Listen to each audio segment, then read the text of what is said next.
Hey everyone, welcome. I am absolutely thrilled to have you here for this explainer. Today, we're diving into a really profound ancient text, and we're going to decode something that is, honestly, fundamental to our very existence, the expansion of the human ego. We'll be looking at these brilliant ancient frameworks that map out exactly how we can widen our sense of self to actually achieve universal welfare. It's fascinating stuff, so let's just jump right in. Now, the author grounds this entire philosophy with a really powerful quote from the Bhagavad Gita. Elevate the self by the self is its own friend and enemy. It's a heavy thought, right?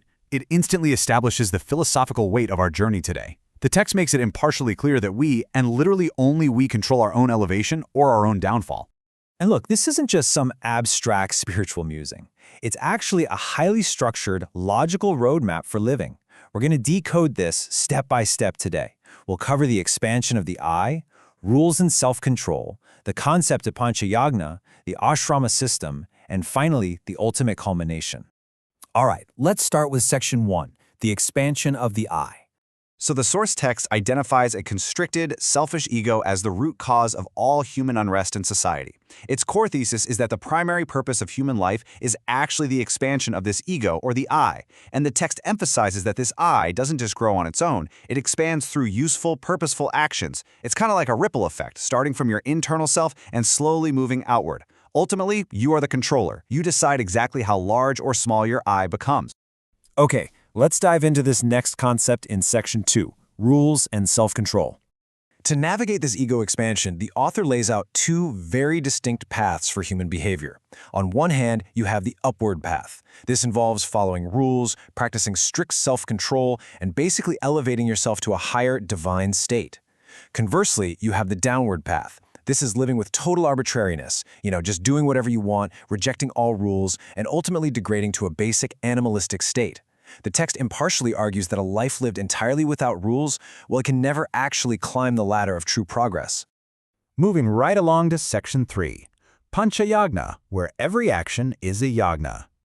Here, the framework explores how those rules translate into our everyday actions through 5 daily duties. These are your duties to all living creatures, to humanity, to your ancestors, to the divine, and to the pursuit of teaching and knowledge.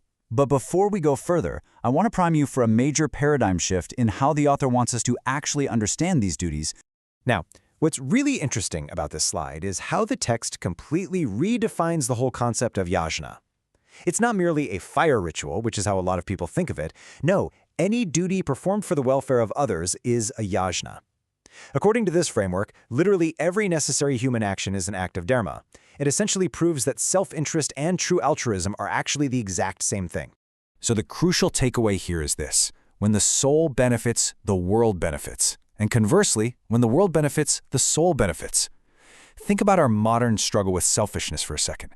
This ancient mindset completely shatters the constraints of a selfish ego. It beautifully, and I mean beautifully, resolves the conflict between personal welfare and universal welfare.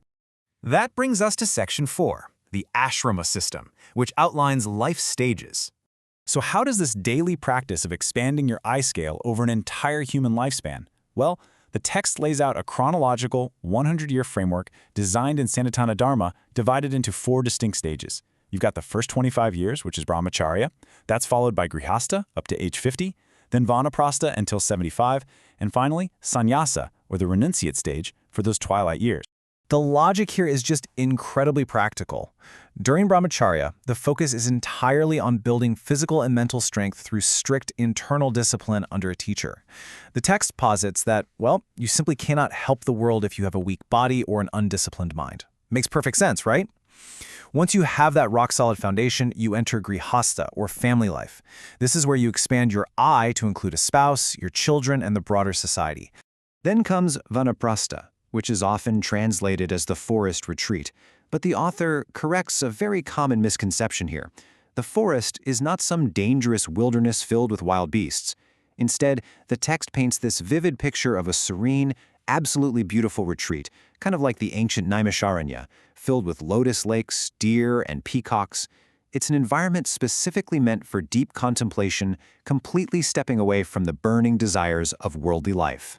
And this brilliantly illustrates the value of that kind of environment. The author paraphrases the Western philosopher Max Muller, noting that these peaceful Indian forests were actually far more useful for deep spiritual thought than the proud, crowded cities of Europe. In fact, it was in these serene forest environments that the profound Upanishads, texts that were praised immensely by Western thinkers like Schopenhauer, were actually written. And finally, Section 5, the ultimate culmination, known as Soham. Let's move to this slide and see how this all builds, because this final stage represents the absolute peak of the text philosophy. It perfectly summarizes the logical, outward ripple effect we've been tracking today. We started with internal discipline, moved to family and societal duty, expanded even further into cosmic contemplation, and now we reach the fourth and final stage, merging entirely with the ultimate reality. This final, pure state is defined as Soham, which translates to I am that.